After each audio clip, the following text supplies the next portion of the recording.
Hello, Attukal പൊങ്കാലയാണ്.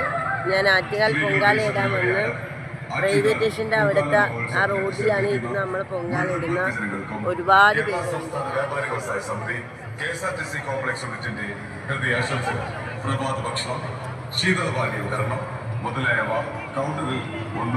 ആയിരക്കണക്കിന് ജനങ്ങളാണ് വന്നത്. ഒരുപാട് പേരുണ്ട്. നമുക്ക് ക്ഷേത്രത്തിൻ്റെ അടുത്തൊന്നും പോകാൻ പറ്റില്ല. ഞാൻ രാവിലെ 4 മണിയിലെ ട്രെയിൻ വന്ന് 2:30ക്കുള്ള ട്രെയിനിൽ വരാനായിട്ട് വന്നതാണ്. പക്ഷെ കിട്ടിയില്ല.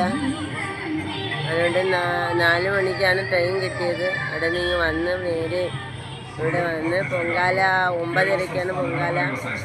പിന്നെ മണ്ടപ്പുറ്റും തിരലും എല്ലാം ഉണ്ടാക്കി വെച്ച്, പിന്നെ അരി പൊങ്കാലയ്ക്കുള്ള എല്ലാം റെഡിയാക്കി വെച്ചിരിക്കുകയാണ്. ശർക്കര പായസവും പാൽപ്പായസവും ഇടുന്നത്. നിങ്ങളെല്ലാവരും പൊങ്കാലയ്ക്ക് വന്നോ. പിന്നെ എന്തൊക്കെയുണ്ട് വിശേഷം? സുഖം തന്നെ. ഇപ്പം എല്ലായിടത്തും ഉത്സവവും കാര്യങ്ങളല്ലേ ഒക്കെ അല്ലേ. അതുകൊണ്ടാണ് ഉത്സവങ്ങളും ഞാൻ പോകുന്ന നടയിലെ കാര്യങ്ങളും ഉത്സവങ്ങളും ഒക്കെ പറയുന്നത്. പിന്നെ വേറെ കുക്കിങ്ങൊക്കെ വേറെ ദിവസങ്ങളിൽ ഇടാം. കുക്കിങ്ങൊക്കെ ചെയ്യണ സമയത്തൊക്കെ ഇടാം. ഇപ്പം എൻ്റെ വിശേഷങ്ങളെല്ലാം ഇതാണ്. എനിക്ക് ഭയങ്കര ഈശ്വര വിശ്വാസമാണ്. ഞാൻ ഏത് അമ്പലത്തിലും പോകും. ജോലിയിൽ നിന്ന് ഇപ്പോൾ ഇറങ്ങി നിന്നിട്ടാണ് പൊങ്കാലയ്ക്ക് വന്നതും ഇന്നലെ മകൻ തൊഴാൻ പോയതും ഒക്കെ.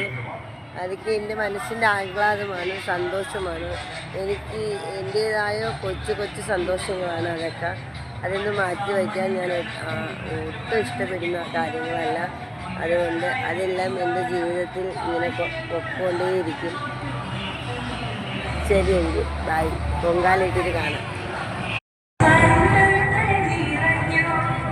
ഹലോ, ആറ്റുകാൽ പൊങ്കാലയാണ്.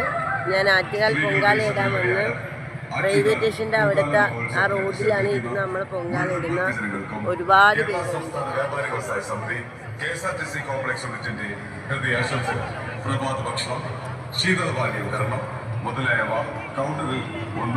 ആയിരക്കണക്കിന് ജനങ്ങളാണ് വന്നത്. ഒരുപാട് പേരുണ്ട്. നമുക്ക് ക്ഷേത്രത്തിൻ്റെ അടുത്തൊന്നും പോകാൻ പറ്റില്ല.